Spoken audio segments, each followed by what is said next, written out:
I'm Joel Sartore. I'm a photographer and explorer for National Geographic Society and founder of the Photo Ark.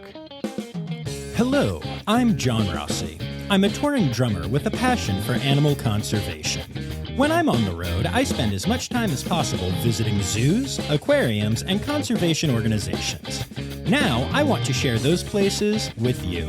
I'll be talking to keepers, vets, conservationists, anyone who can help me in my mission of connecting my people to animals through their people.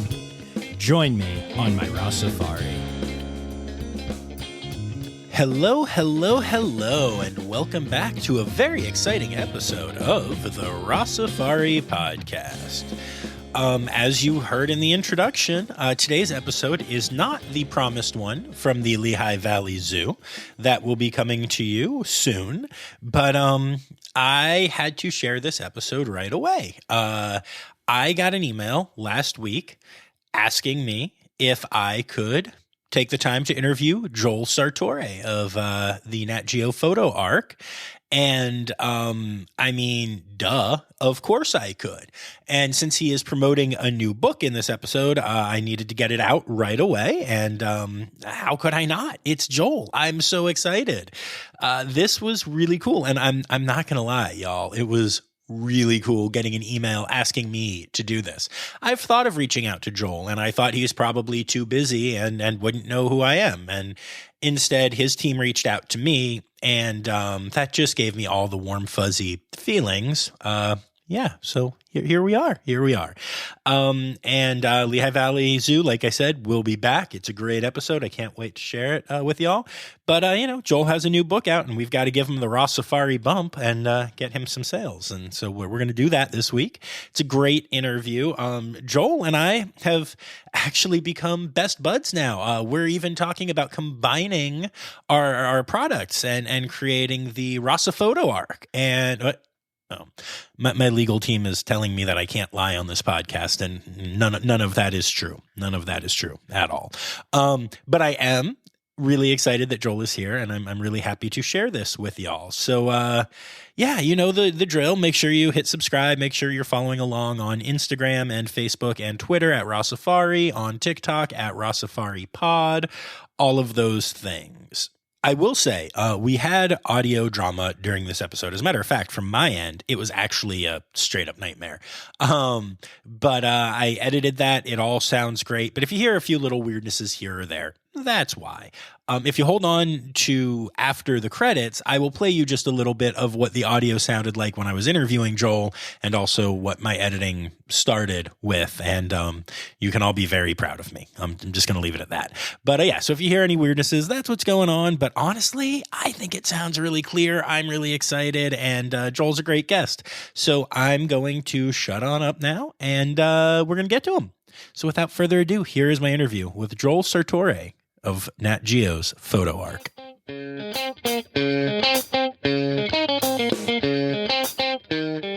I am so excited to have you on this podcast. Thank you for being here. I have been inspired by the Photo Ark since I first saw it. I have shared many of the photos with my son as he has grown up, and it has inspired a deeper love of animals in him. And so just thank you for that. I wanted to start off with that. You're welcome. Glad to be here. So what gave you the idea to start the Photo Ark? Well, I was a globe-trotting National Geographic magazine photographer for the first 17 years of my career with them.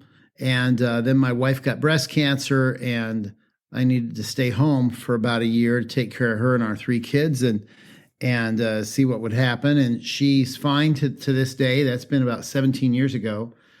But during her illness, she and I would talk, and we tried to decide, well, what should I do with the second half of my career if she's okay? And one of the things we decided was to do a more longer term project that didn't just get erased by the next issue of the magazine. The web was not a big thing when I started this 17 years ago.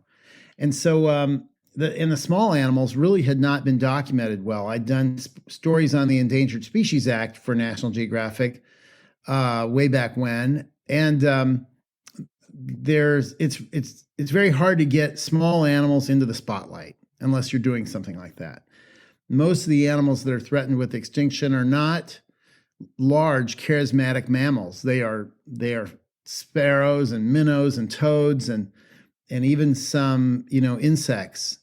So it's really kind of key to think about how to show those animals in all their glory. They're just as beautiful and intricate as any tiger or zebra.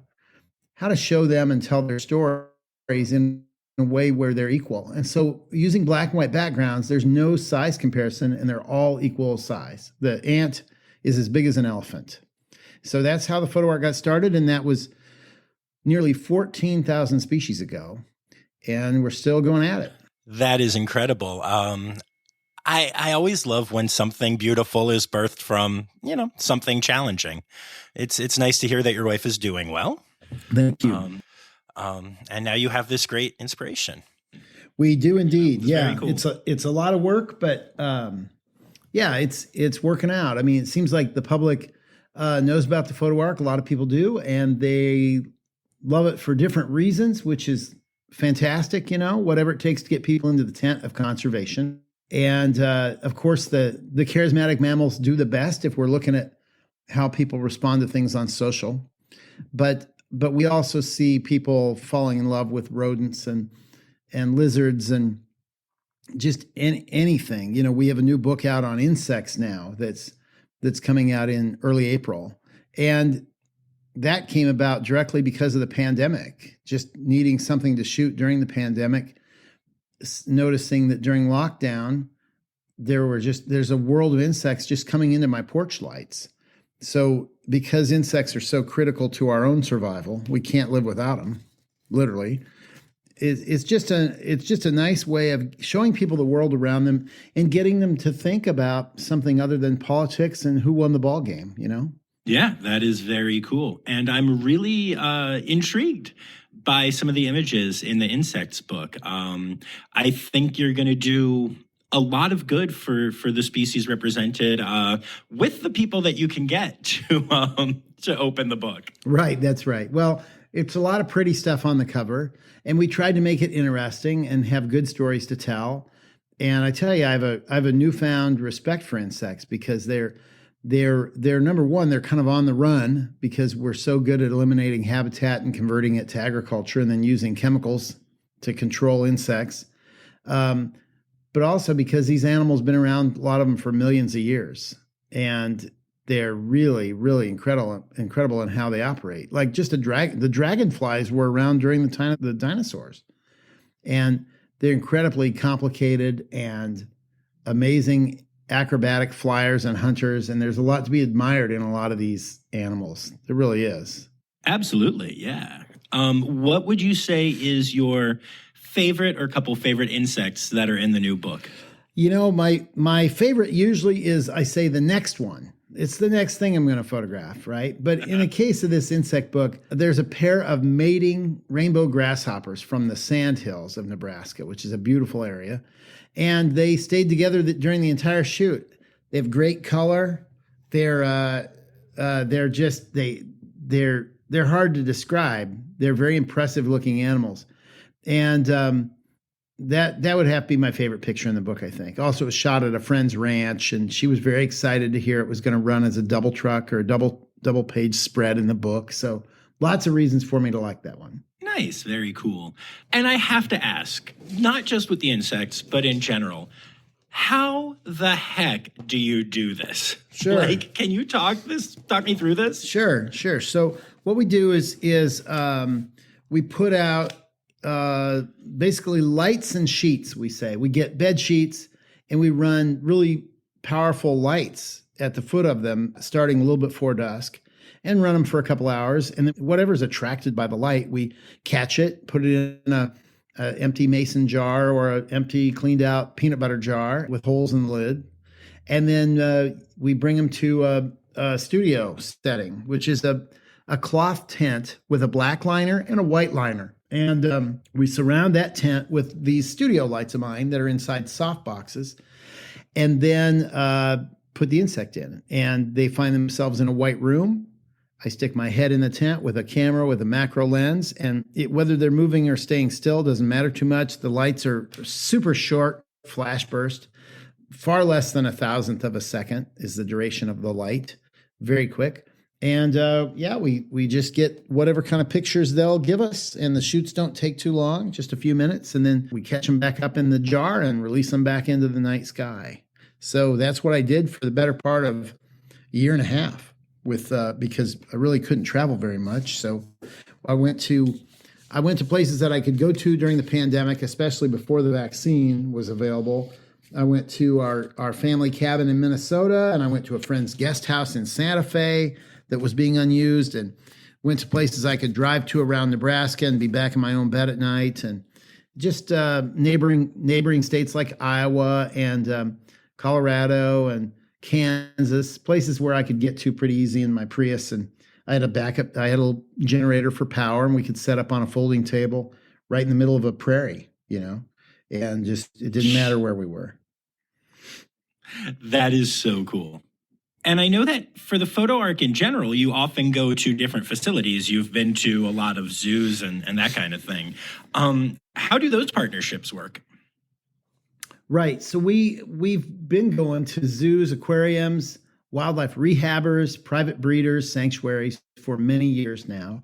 And a lot of them, especially if they're a big zoo, they will have an invertebrate department featuring insects. So and a lot of those insects are very showy and beautiful. So you see a lot of those in the book, actually. The majority are wild caught animals during the pandemic, but there are quite a few in there that were shot at zoos in their entomology departments. And so that to me is kind of fun. Like there's a leaf cutter ant hauling a leaf up the side of a twig, as part of this. Well, that was shot at a zoo that had leaf cutter ants, So in some of these zoos, they put a lot of time and money into their insect departments. They have really interesting collections. Like at Albuquerque, they've got this, they have desert species, they have native species, and they had a honeypot ant, which is a type of ant that some members of that ant nest use their bodies as storage vessels for nectar and liquid. For when the desert's super hot and dry, these ants are hanging off the ceilings in their tunnels, and other animals come by to get nourishment and hydration. So it's just they swell they literally look like they're a little bitty ant with this giant golden balloon hanging off their back end. They're really truly incredible if you look at all the things insects can do. And I'm glad that some zoos are celebrating them, really. I mean, we look at insects as pests, a lot of us. And so we pour poison all over the ground, to kill them. And I'm telling you, we need to be doing the exact opposite. We need to be planting native plants, nectar-bearing plants to help butterflies and bees, to just keep insects going. And we're really going to need to start doing that in suburban areas and urban areas even, if we want to help insects make it. And the reason that's important is that they pollinate our fruits and vegetables, for one. That's a big deal if you like to eat. And they clean up the world. They clean up dead and dying animals. They clean up leaf litter and vegetation that's fallen to the ground. They're just so vital to keeping the planet clean and healthy. And also, if you let's say you like birds, well, you better care about insects too, because birds feed their chicks insects in the nest. That's the only reason baby birds can grow, is they're fed insects constantly. So there's so many reasons that we need them, and that there's so many reasons why we shouldn't just view them as garden pests to be killed out. They're far more than that. They're a big deal to our own futures. Absolutely. And I know from some of my podcast episodes talking about news stories that especially like even just bees and stuff, we're constantly learning how complex and intelligent these animals are. Just because they're small doesn't mean that, they're pests. No, and they're really vital. Plants don't get the time of day either, and neither do insects. But I really am kind of on a mission to get people into this and to realize that food doesn't just come to the grocery store. It's a byproduct of nature, being able to have the food we need to eat, and a stable climate as well. I mean, insects help with that certainly, but plants and maintaining enough wild space on the face of the earth, not logging all the equatorial rainforest trees, for example. Maintaining enough wild space on the surface of the earth is really key for having stable rainfall that we need to grow our crops. We're all tied together, but it's easy to forget about that when our lives are so crowded and busy with all these other things, these other distractions, isn't it? It really is. And it's important for people like us to be out there telling these stories. That's right. And the way you're doing it is just beautiful. I'm curious, as you go from species to species or from type of species or whatever, do you find that your, let's say your passion changes a little bit? So obviously right now you're super stoked about insects and you've been researching insects and they're super important, but you've also taken incredible photos of like tigers and baby red pandas. And do you find that you ever are suddenly thinking more about what you're photographing and looking at the world through that lens more? Well, I try to not be biased against anything or for anything. Of course, I'm always excited about getting the next super rare bird, for example. That's great. Or rare fish or whatever it is. But they all count. They all count so much that I just feel like it's a big honor to be able to document them and to be able to show the world what biodiversity looked like at this point in time. We're on the edge of this big extinction event, where we're going to clean off the surface of the earth for agriculture and concrete housing, and yet there's still time to avert this. There's still time. We have so many opportunities. We know what we need to do. We need to quit throwing fossil fuel exhaust into the air as much, and we also need to set aside wild lands. And so there is a lot of talk about it, and it's finally reached the international level. People are starting to understand that these are crises that we need to really address sincerely. And so I just think the majority of what I photograph has not been documented really before, not well, because it's really small stuff, like the Palawan stink badger, for example, in the Philippines. It's like these little animals that really are not gorillas. They're not giraffes. They're not something that we think about when we think about wild animals, but they really make the world go around. So I try not to play favorites. I try to get excited about each and every one of them and realize that they're all pretty important in the scheme of things, and that if you care about nature, you're gonna learn to love them all. I don't know about German cockroaches that are in restaurants and once in a while will get into my home. I'm not sure about that, but I photographed them and they're highlighted just like alongside everything else. If it's something that exists in nature, we document it, and the goal really is to get wild, not to dwell on the wild so much because there's well over 1 million species, almost 2 million species documented, but to do what's in captivity. But really at its heart, the project is to show biodiversity and get people to fall in love with it. So we shall see. I love that. That's great. I'm curious. You mentioned the mass extinction, and you obviously get to see these incredible animals. And I have a very similar experience at a smaller level, but I go around for the podcast, and oftentimes facilities introduce me to their rarest animals and such. And it's such a privilege. But does it give you hope that they're there and that maybe they are breeding and such, or does it just make you even more concerned and upset as you hear the negative stuff that's happening right now and the anti-science people out there and all that stuff? Well, I mean, what people believe in terms of, they do believe in this or they don't believe in that, that is really, it's important if we want to try to save the world for sure. But, the thing is, nature doesn't really need us. We need it. After humans are gone from the planet, nature will come roaring back. It will. Life thrives. So whether people believe something or not to be happening, like let's say climate change, it's not super relevant in terms of whether it's going to happen or not, I guess, because a lot of those folks now are kind of outliers. There's so much scientific evidence in climate change, for example, and deforestation that it's really hard to refute it at this point. It's kind of established. And I guess the Photo Ark's not a political thing. It's just, we're just trying to show beautiful animals from around the world looking great and tell their stories. That's it. So I am always hopeful. I believe in the goodness of people wanting to do the right thing if they're informed. And that's what our project does. We just try to get people to realize that there's a lot out there and it's still there and it's waiting for us to notice it. And that's about it. So I don't ever get really bummed out. I don't lose hope. I think even when something I've documented has gone extinct, I try to show that to the world and try to not let that ever happen again. Use that as an example. But there's not really a lot of time to mope.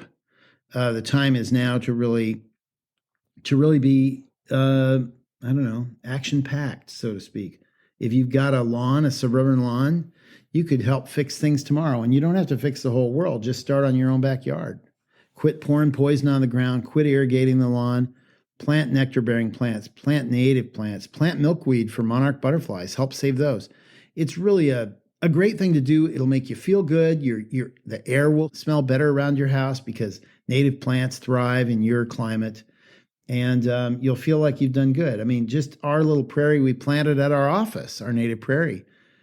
We're on a really busy street, and we have little signs in it to teach people what they're seeing there. And it just makes me feel good every time I see it. It just does. You know, I got my little corner here that I'm doing above and beyond the Photo Ark, and I just think it's a good way to live.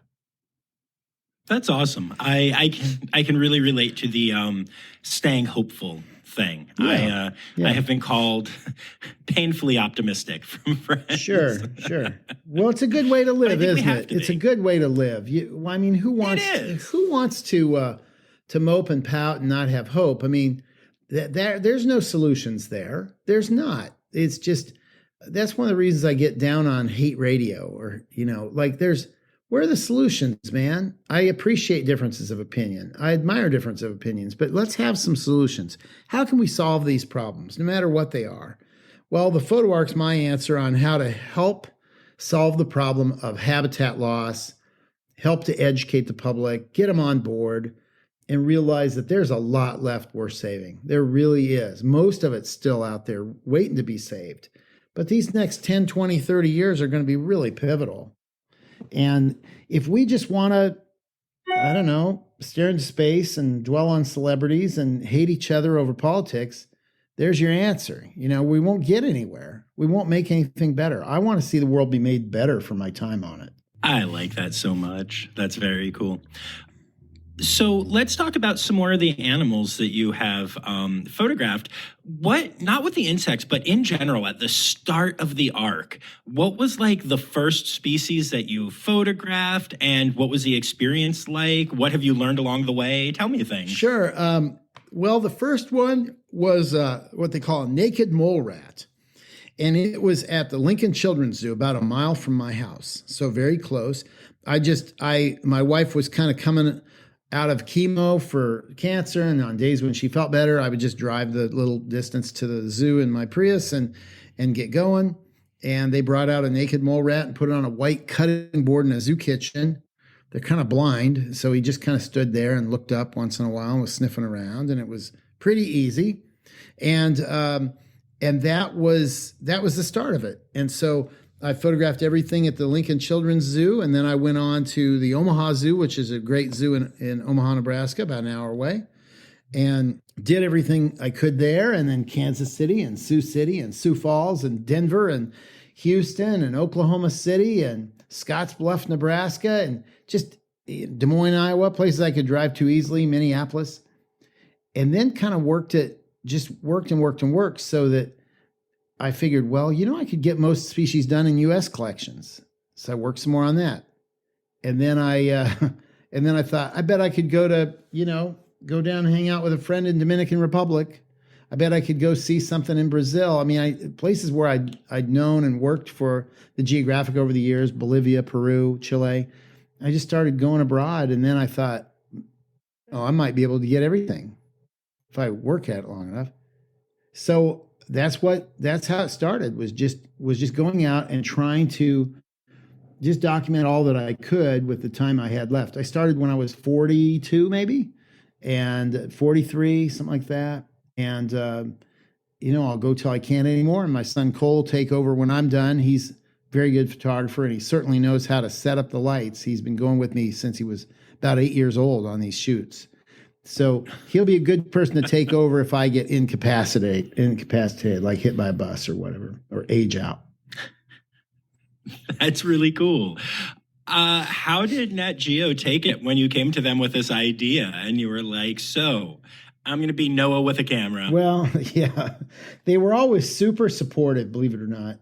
I funded the thing the first few years myself, but always had magazine support. Kathy Moran was a natural history editor I had, and she was always super supportive. Same with Elizabeth Christ and others there. And they knew that I would kind of moonlight on the Photo Ark because I was doing conservation work for them anyway in magazine stories. And then I started doing these hybrid stories where it'd be partly in the field and partly on black and white backgrounds. And then I moved over to just Photo Ark. They were always really good about assigning me stories like around the world that they knew I would be able to get more species for the Photo Ark as part of a larger story. And then, oh, that's so cool. Yeah. And so then, I don't know, 7 or 8 years ago, they started funding it, just really funding it very well so that I could just buckle down and not worry about having to fundraise to go do these portraits. And then we get them done. And then our team will remove dust and dirt and poop and pee spots from the background. We don't want to have to handle the animal any more than we have to. We want to shoot fast and get the animal back into its enclosure. And so so my staff will work these pictures a little bit in Photoshop. We put them all on black and white backgrounds, and the shoots just take a few minutes. But a duck can poop a lot in 5 minutes, because they're on water, and that's what they do. So the staff cleans them up, captions them, keywords them, sends them into the Geographic's archive, and then Geographic and Disney, their media side includes Disney now. They'll send the pictures out to the world or the little short videos we shoot as part of our video arc. And we do the same, and the pictures can end up anywhere from this insects book we talked about to pictures in National Geographic to projections onto the sides of buildings into Times Square billboards or maybe into documentary films. We just never know. Television, we never know where these things are going to end up. But my goal and our teams at our office in Nebraska is just to really document these things as well as we can, as fast as we can. And then what the world does with them is kind of not our business in a way, That's really interesting. I like that. I've kind of wondered about that since I've seen your photos, like you said, on billboards and stuff. Yeah. And it's interesting that you don't do that. I got my hands full. Just trying to get them on board the Ark. That's our thing at our office. If others have good uses for them, great. That's great. But with us, and we post socially for sure, and we help build these books that Geographic does so well. We help them as much as we can. But ours is just to try to get the Photo Ark done. That's our goal in our office. Try to get the Photo Ark done as best we can, and then have other people's teams with bigger capacity, because our office is just eight or nine people. Have other folks, run with it. That's great. Really, we want to build a foundation. We think Geographic's going to help with that as well. And that foundation will, offer the work up to the world in perpetuity. But it's just really kind of, we're doing all we can, and we're very specialized. Our job is to get these pictures done. That's it. So, hopefully people take advantage of that, and they want to learn more, and God bless them.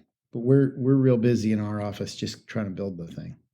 Yeah, I bet you are. And I know actually that I'm curious what the story was here, if you don't mind saying. 'Cause Sure. It was very funny to me, but we were scheduled to do this 2 days ago. Yes. And then I know you had to reschedule because you had a Photo Ark emergency. Yeah. And I have to tell you. I did. Yes. I have had multiple people have to reschedule because like an animal emergency got sick or something, but like, what is a Photo Ark emergency? Well, in this case, there is a pet shop, or actually they're not a pet shop necessarily. They're a tropical and marine fish basically retailer in Omaha. And they have a shipment of fish come in early from some wholesaler somewhere, and it had quite a few fish in it that I was like, holy cow, these are great fish. I've never even seen these fish in real life. There were 9 fish and 1 aquatic invertebrate called a shame-faced crab because it looks sad. And I just dropped everything to go get them because this is an active fish shop. And so I dropped everything to get there and get them photographed. And then that took the rest of the day. And if I didn't get there right away, then people would buy them. They're a very popular place. They're a great shop, and the people would buy them and they'd be gone. So I needed to be there when the shipment had arrived and the animals were being acclimated to the system water there at this place. And I needed to be there when they opened the bags up and photograph the fish for a couple minutes each. And so I was really grateful we could reschedule today, John. Thank you. Of course, happy to. I just I loved that it was an emergency for photography. That's so cool to me. It shows how dedicated you are to the mission. Oh yeah. Well, they're an hour away, and it's a great thing to be able to photograph something here in Nebraska instead of having to do it, in the Philippines where I've got a translator and a guide and an assistant and and there's a hotel room to be paid for and meals, and I can just get in my Prius and go do this. So it's a real pleasure to be able to get some work done and be able to sleep in my own bed at night, Yeah, that is really cool. And I'm curious, with this being such a passionate mission and being important, would you be willing to go to maybe a facility that you wouldn't necessarily want to support if it meant that you could get pictures of a species that you weren't going to see otherwise? Yeah, I would. I try Nice. not to pass judgment. I want to work at places where there's abundant attention and care.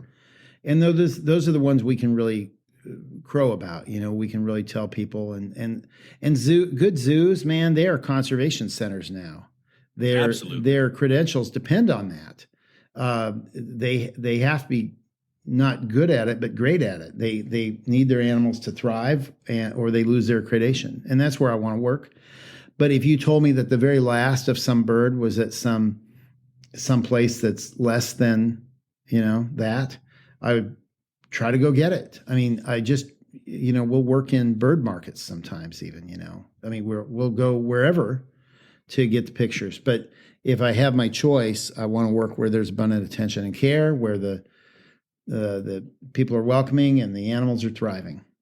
Yeah, but I really think, since this is kind of an archive for the ages, we really do need to try to get each species. And a lot of these species don't come into normal zoos, Yeah, makes sense to me. Yeah. That was my guess, but I was just curious, Yep. Very interesting. So, what's next? Oh, what's next? Well, we've got a lot of things in the hopper. I work all over the U.S. still. There's still places that I need to go to. Like I'm going to go on a bird banding in Hudson, Wisconsin, coming up when the warblers come through. That's what these birds are in human care for, just a few minutes. But after they're banded, we put them in my shooting tent, photograph them, and then open the front of the tent out right there on the edge of the woods, and the front of the tent's open, and the birds just fly out and continue on their way. I'll work with Tennessee Valley Authority this spring also as the stream fish in the Tennessee Valley start to color up with breeding colors. I'll work there. Likely I'll go to Vietnam sometime this year, hopefully Japan as well. Might go back to Indonesia. Hawaii is a place I need to go to. But there's also a Sri Lankan elephant at the zoo in Portland that I need to go get. It's the only one in the Western Hemisphere. And there's Brazilian mergansers at a center in southeastern Brazil. So it is kind of nonstop action.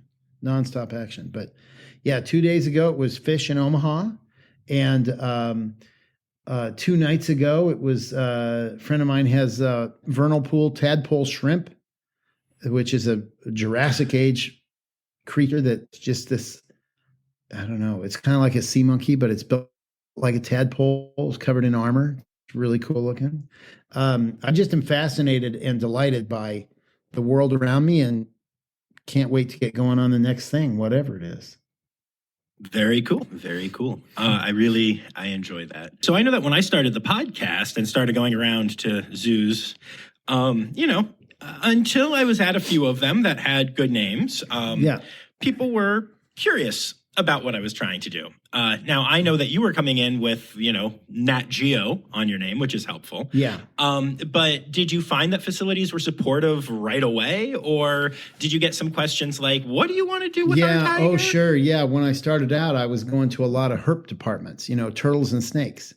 Well, I don't know what he wants to do, but he seems like a nice guy, and you can't hurt a turtle or a snake too easily. So just let him do turtles and snakes. I spent a lot of time in insect departments too, entomology departments at zoos. And then started working on the educational animals, the ambassador animals. A lot of big zoos have, and even some of the smaller ones, they will have animals that have been hand raised because the mom didn't want them or abandoned them. And these animals are imprinted on humans, and they're taken to grade schools and so forth, or they're just the type of species that has a nice temperament, like servals. That's kind of a mid-sized wild cat that are very calm, and they're not pets, and you don't go up and pet them, but they can be taken. A lot of servals can be taken out into the public. Penguins are like that. There's some species of porcupine that are pretty cool with walking around people. I've seen flamingos at zoo events that are walking around between people having cocktails, So I started photographing those.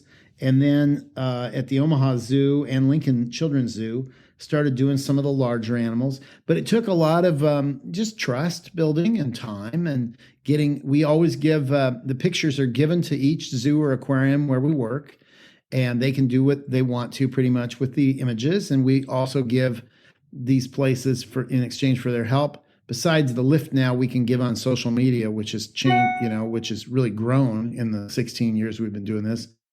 We also give them signed archival montage prints of all their animals. And people really like that work at the zoo. So I'd say the majority of people know about the Photo Ark in the zoo world, and they like it. They like what they've seen, and we listen to the keepers. And a lot of the work has to be done by the zoos for large animals in advance. Like, if we're photographing fringed-eared oryx, which is a new big ungulate or grazing animal we got that at the San Diego Safari Park. And that is an animal that we worked on that for a number of months. Like, okay, so you're going to be receiving a male from the North Carolina Zoo. And they're like, yep, that's right. And I said, so can we have a black wall in the area where it's going to be acclimating for a few days or quarantining or whatever? Can we have a black wall and a white wall in 2 different stalls? And they're like, yeah, I think we could make that happen. And then it was a few months before the animal came out there. And then the animal's there. He's going to be in this quarantine area anyway for a few days or a couple of weeks, and he gets used to it. And so, when I get there to photograph, it's just no big deal. He's eating, or he's just looking at me or whatever. But I shoot through a little bitty hole that's been cut out in a plywood, sheet of plywood that's on the other end of the enclosure. I'm not in there with the animal, and the camera's quiet, and it's just, it's all in the setup and the prep. Like, by the time I get there, the animal's used to it, and it goes real easy, as opposed to when I started the project. I remember I drove to the Sunset Zoo in Manhattan, Kansas to get chimps. And they have a big outdoor space for the chimps there. It's very, very big and spacious, but they shift in at night into these off exhibit spaces. And I remember bringing some white, kind of a heavy paper to do portraits of chimps on white, and duct taped it or gorilla taped it to the walls. And We shifted the chimps in the end of the day, and one chimp took one look at it, stuck one arm in, and ripped all that paper out with one big pull. Just ripped it into the next room, and you could hear the chimps screaming and loving it.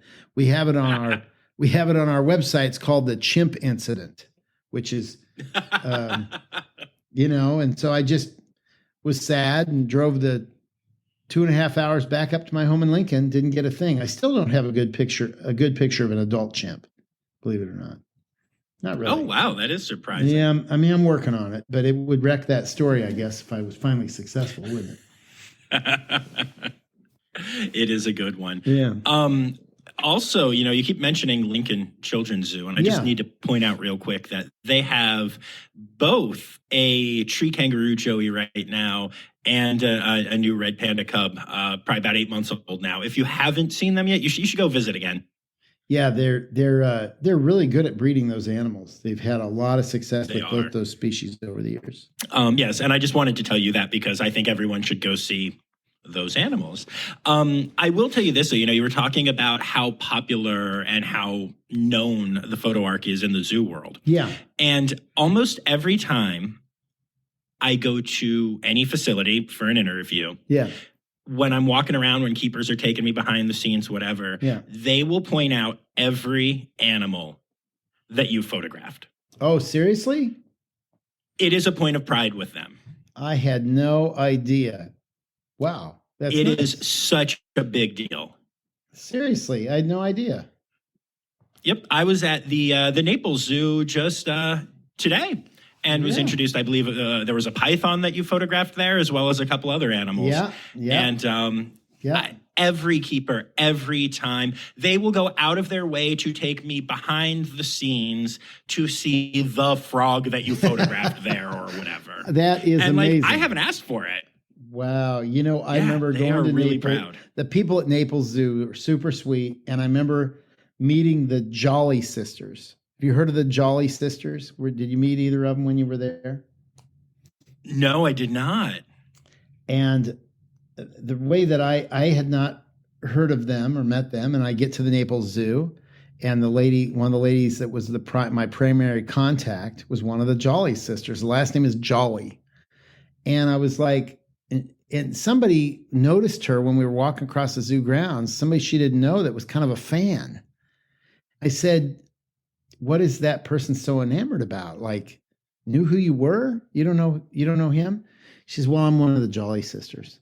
I'm like, well, okay. She says, you've not heard of us? I said, no. She says, man, we run monster truck circuit on the weekends. We drive monster trucks. And sometimes we, she said, and sometimes we compete against each other in 2 different monster trucks. I'm like, wow. Okay. So, but Naples Zoo is nice. And that's very flattering and surprising that people are like, oh, this animal was photographed for the Photo Ark. I'm glad to hear it. I'm glad to hear it's getting some traction, and people like the fact that I was there. I want to do the most good I can and help the zoo get the word out. And I want to let people know that are listening to this too. Like, for those of you who haven't been to a good zoo or aquarium lately, the bottom line is that a lot of the species I photographed, the rare ones, would not exist if it weren't for zoos. They just wouldn't, because zoos are these conservation centers, and they're really kind of the true arks. They have these breeding populations of animals that are no longer in the wild at all or sustainable in the wild, can't find each other in the wild anymore. If you look at the Omaha Zoo has put thousands of Puerto Rican crested toads back into the wild in Puerto Rico to save them. Same with the Wyoming toad. Cheyenne Mountain Zoo has been breeding black-footed ferrets forever.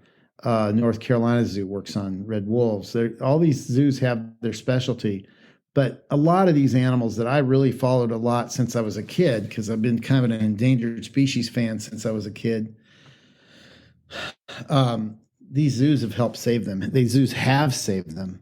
Patuxent National Wildlife Refuge really helped save the whooping crane, and the International Crane Foundation in Wisconsin. I could go on and on. Another big kind of a fun thing is that there's going to be a series of Photo Ark postage stamps come out in mid-May, and they're going to have they're going to have a first day of issue ceremony in Wall, South Dakota, because that's very near a big prairie dog town where ferrets have been reintroduced. But it's really great to hear that the Photo Ark's getting some traction, and that's great. I'm glad. It makes me happy hearing that. I got such a kick out of you saying that, John. Man, hard to believe. Good. I'm glad. Yeah. I'm glad. Yeah. And the whole goal of this podcast in general is I bring the work of zoos, like you said, good zoos, accredited zoos to people. And I'm actually launching a new series soon that is going to be just short episodes, 10, 15 minutes, just focused on the conservation work at zoos. One story, one salvation, one conservation thing, and I think it's going to be awesome. Well, great. That's fantastic. We're, I think good zoos need to really highlight what they do, and the educational value of zoos is so big. I mean, I know I talk a lot about conservation value and breeding rare species, but you think about where else are you going to go for an average of 3 hours and be immersed in the sights, the sounds, the smells of real wild animals, and be able to learn about those animals through signage at the zoo or short films that they have about these animals, and really connect to nature, because most of us live in urban areas. And so this is a spot, these are places where the public can really go and stay connected. Because what I worry about, John, is if we get to the point where nature is only exists as some quaint notion in a BBC documentary, or maybe as something on our phones, that's just not good enough. If we expect future generations to save this stuff, they got to meet it, and they got to really know it and fall in love with it. Then they'll protect it, But I'm a big fan of good zoos for sure. Good zoos. Yes. Yeah. Same. Yes. Yeah. Very careful with that. Yes. And you mentioned these sights and smells of animals. It's time now, don't you know? We've come to the end of the show. But there's one tale left to go. You're gonna laugh and say, oh no. It's time for the Rossifari poop story. You are a man after my own heart. I tell you what. Oh, yeah, there's lots of them. Chimps throw their poop at you when they get irritated. But just in terms of direct poop story. Poop story. I went with a PBS crew to Cameroon looking for Cross River gorilla, I think it was. And we didn't see any gorillas. We saw signs of gorillas. We saw poop of gorillas, but I needed to photograph, live things. And we had hiked a long way to get anything. And I remember seeing a little bit of movement around some cattle poop in a national park. They weren't supposed to have livestock in this national park, because where the gorillas were. But they did. And I took a stick and I flipped over this poop, and underneath was some of the most amazing dung beetles I'd ever seen. 5 or 6 species in all sorts of iridescent greens and yellows, oranges. It was fantastic.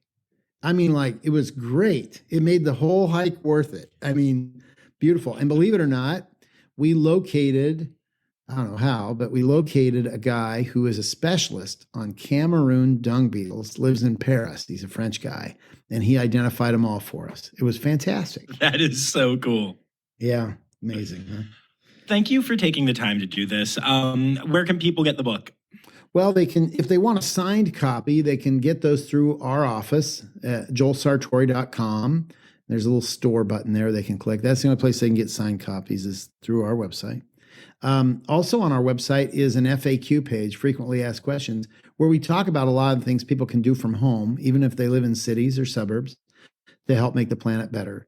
So I would encourage people to, if nothing else, just to go there. It doesn't cost a nickel, and see what you can do to make your corner of the world better for nature. I love that you're so passionate about that. I think that's so important. I always talk to people about rewilding their yards and stuff. Yeah. I think that's really cool. Oh, yeah, it's a huge deal. I got to spend time with E.O. Wilson years ago on a story on Gorongosa National Park, and we talked about the ornamental lawn and the need to plant milkweed, native milkweed, wherever you live to help keep the monarch migration going. And he said, you think about the millions and millions of acres we could get back into habitat for monarchs and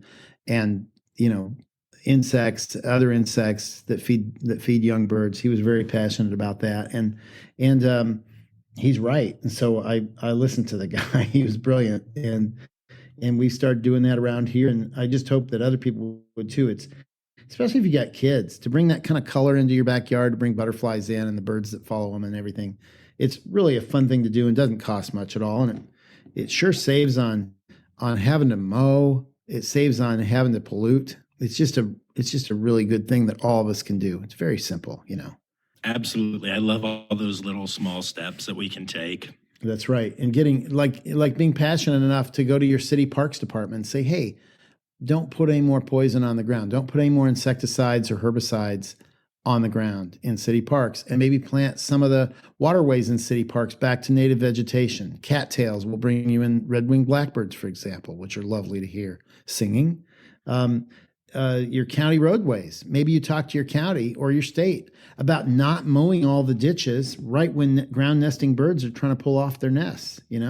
Maybe wait till maybe do that late in fall once the baby birds are gone. Just timing. You can still mow, just don't mow as often and don't mow at the right times. There's just a lot of things that would save the taxpayer money, which always gets politicians' attention, that can be done to make the world better. It just takes some research. And I would encourage your listeners to become an expert on something and stick with it. And you'll really see payoffs. It'll take years, but be the go-to person for native plants or for mowing or single-use plastics or home insulation, which saves carbon from going into the air. Anything. Just pick something. Pick something, please. It's a great way to live. Love it. Thank you so much for doing this. My pleasure, John. I got such a kick out of hearing about the zoos. Holy cow. That's great. I'm glad. That means a lot, honestly. Good. You've brought a lot of joy to my life. So to bring a little to yours, I'll take it. All right. Thank you, sir. Thank you. Yep. Take care. All right. Bye.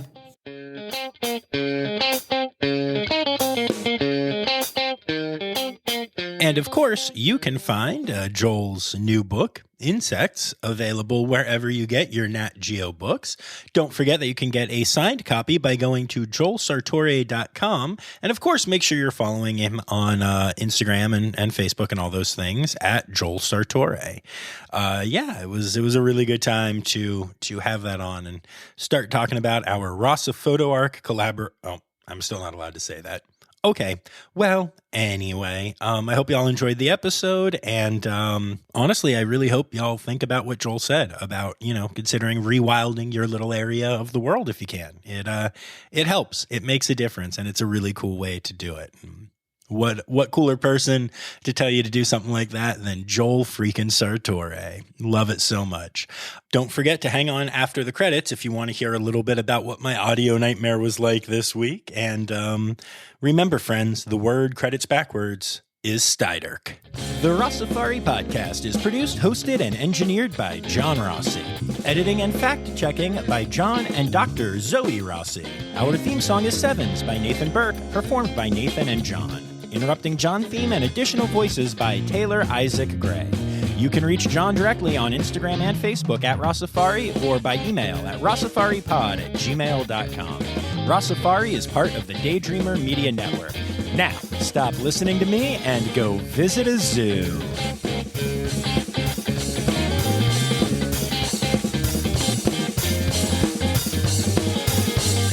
I bet.